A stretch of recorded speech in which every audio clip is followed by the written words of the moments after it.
तो आज हम आपके लिए इतिहास का एक महत्वपूर्ण बिंदु, ये सिंधु सभ्यता प्रमुख स्थान है लोथल।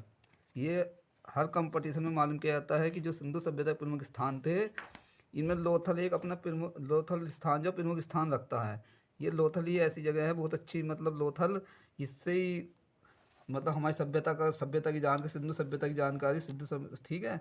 तो आज लोथल के बारे में ही अध्ययन करेंगे कि लोथल क्या है, किसका उत्खनन का वर्ष क्या था, किससे पूरे संबंध इसके संबंध में जानकारी हासिल करेंगे। लोथल इसका उत्खनन वर्ष के बारे में यह बताया गया कि इसका जो उत्खनन वर्ष था वो 1955 से 1962 के बीच माना जाता है। इतना ये 1955 से 1962 ये इसका उत्खनन वर्ष माना जाता है। इसके उत्खननकर्ता कौन थे? इसके उत्खननकर्ता थे S.R. दास।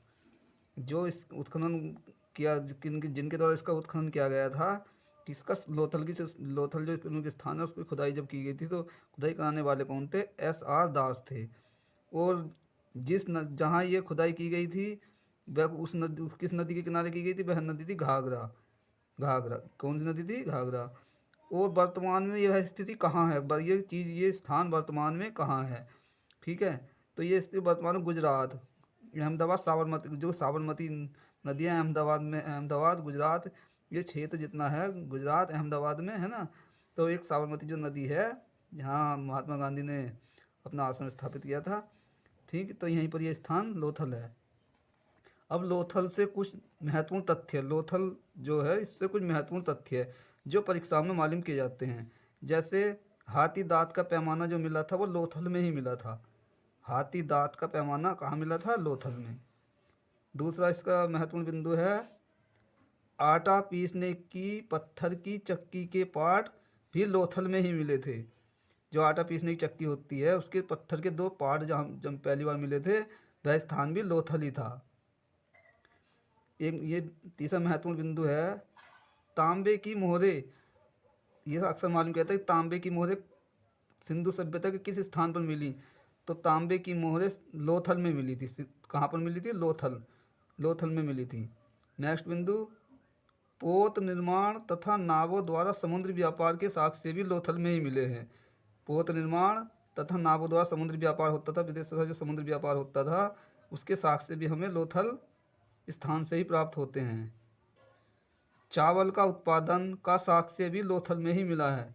चावलों का उत्पादन ये पता चलता है कि सिंधु सभ्यता के जब सिंधु घाटी सभ्यता चल रही थी, सिंधु घाटी सभ्यता का समय था, वहाँ तब भी चावल का उत्पादन होता था। इसके बात के साक्ष्य भी हमें लोथल से ही मिले हैं। सिंधु सभ्यता की नगर योजना का प्रमाण भी लोथल में मिला है। सिंधु सभ्यता जो थी वो एक नगर योजना थी, वहाँ नगरों का विकास हुआ था। ये पता चलता है कि सिंधु घाटी की सभ्यता के लोग नगरों में निवास करते थे। इसकी जानकारी हमें लोथल से ही मिलती है। युगल समाधान का साक्ष्य भी लोथल में ही मिला था, जिनकी संख्या 3 थी। युगल समाधान का मतलब पति पत्नी को एक साथ उनका संस्कार मतलब दफन किया गया है, उन्हें दफन किया गया है। तो पति पत्नी को दफनाने का जो प्रक्रिया थी वो बहुत साक्ष्य में मिला है। वह उनकी संख्या 3 थी। सिंधु सभ्यता का बंदरगाह लोथल ही था। महत्वपूर्ण बंदरगाह सिंधु सभ्यता जो बंदरगाह था उसकी जानकारी भी लोथल से ही मिली है। डाक यार्ड, गोदीवाला डाक यार्ड जो था उसकी जानकारी भी लोथल से ही मिली है। इस बंदरगाह गोदीवाला बंदरगाह इसकी लंबाई 233 मीटर बताई गई है।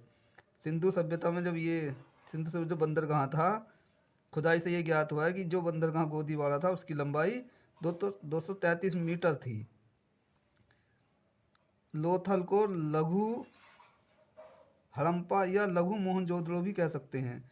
जो लोथल है उसे हम लघु हड़प्पा या लघु मोहनजोदड़ो भी कह सकते हैं। क्या कह सकते हैं? लोथल को लघु हड़प्पा या लघु मोहनजोदड़ो भी कह सकते हैं। और एक तथ्य और बन के आता है कि जब ये आता है युगल समाधान के साक्ष्य मिले हैं, तो यहाँ पर सती प्रथा थी उसके प्रमाण भी मिलते हैं।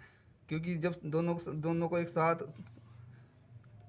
साथ ही दफन किए जाते थे तो इससे प्रमाणित होता है कि वहाँ उस समय भी सती प्रथा का प्रावधान था। इसके सब साक्ष्य लोथल में ही मिले हैं।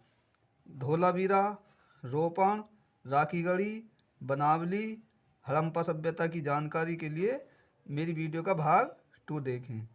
जय हिंद।